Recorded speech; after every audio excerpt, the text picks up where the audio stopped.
ఏ విధంగా పనిచేశాడో అదే విధంగా పనిచేస్తానని నిన్నే చెప్పాను.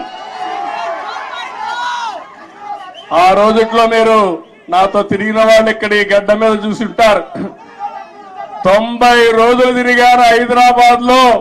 ఆకస్మిక తనిఖీలు తెల్లవారుజామున లేచి అందరి తలుపు తట్టి నిద్ర లేపి సమస్యలు తెలుసుకుంటూ పరిష్కారం చేసిన రోజులు అవన్నీ. అలాంటివి చాలా చేశాం. ఆ రోజు చేసిన కార్యక్రమాలే మీరు చూస్తే శ్రమదానం, అదే మరి జన్మభూమి, అదే మారిగా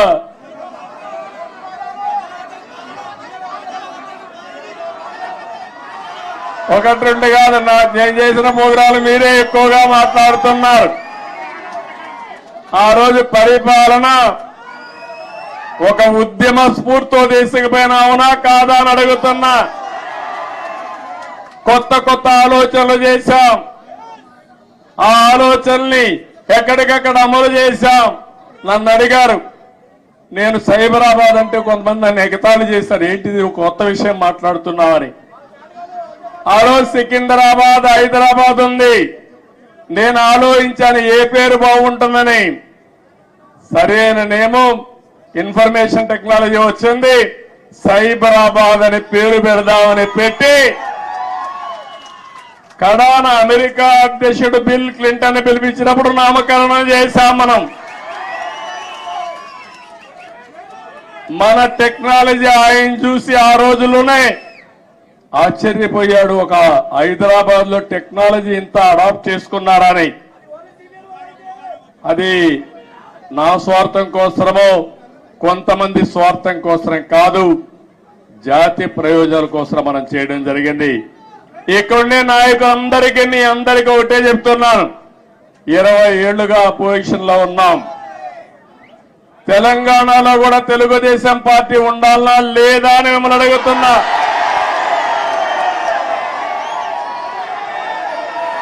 తెలుగు వారి ప్రయోజనాల కోసం తెలుగుదేశం పార్టీ ఉండాలనా లేదా అని మిమ్మల్ని అడుగుతున్నా.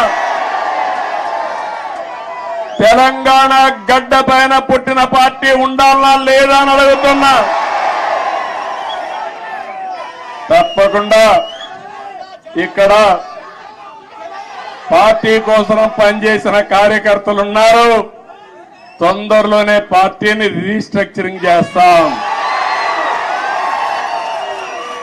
మళ్ళా యువకుల్ని ప్రోత్సహిస్తాం, యువ రక్తాన్ని ఎక్కిస్తాం, చదువుకున్న వ్యక్తులందరినీ కూడా తీసుకొస్తాం. నేను ముందే విధంగా అయితే ఆలోచించానో ఇప్పుడు టెక్నాలజీ కూడా వచ్చింది కాబట్టి ఆంధ్రప్రదేశ్ ఒక విధానం, తెలంగాణ ఇంకొక విధానంతో ఆలోచించి ప్రత్యేకమైన శ్రద్ధ పెట్టి ఒక మంచి పార్టీని అభివృద్ధి చేద్దాం. ఇక్కడ తెలుగుదేశం పార్టీకి ఒక ప్రత్యేకత ఉంది. అధికారం ఉన్నా ప్రతిపక్షంలో ఉన్నా ఎప్పుడూ ప్రజాపక్షంలోనే మనం ఉంటాం. ఈరోజు N T Ramarao NTR trust building ఇది. మీరు పక్కన చూస్తే బ్లడ్ బ్యాంక్ ఉంది.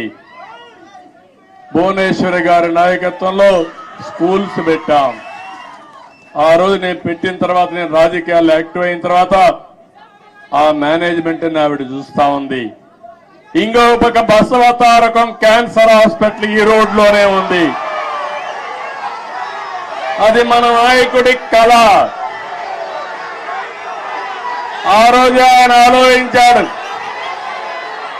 ఎవరైతే మా అత్తగారు క్యాన్సర్ తో చనిపోతే ఇంకొకరి మారిగా చనిపోకూడదని ఆలోచించి క్యాన్సర్ హాస్పిటల్ ప్రారంభించాడు. చేయాలని ఆలోచన వచ్చింది. తర్వాత నేను ముఖ్యమంత్రి అయిన తర్వాత దాన్ని అభివృద్ధి చేశాను. ఇప్పుడు బాలకృష్ణ గారి ఆధ్వర్యంలో బసవతారకం క్యాన్సర్ హాస్పిటల్ ఈ ప్రాంతంలో ఎనలేని సేవలు అందిస్తున్నారు. ఒక ఇన్స్టిట్యూషన్ పెడితే ఎప్పుడు కూడా మీరు ఒక్కసారి గుర్తుపెట్టుకోండి, తెలుగుదేశం పార్టీ ఒకే ఆలోచన. ఆ ఆలోచన ఏ విధంగానైనా సరే ప్రజలకు సేవ చేయాలన్న ఆలోచన తప్ప పెత్తనం చేయాలని కాదనే విషయం మరొక్కసారి మీ అందరికీ గుర్తు చేస్తున్నా. అది ట్రస్ట్ కావచ్చు, రాజకీయ పార్టీ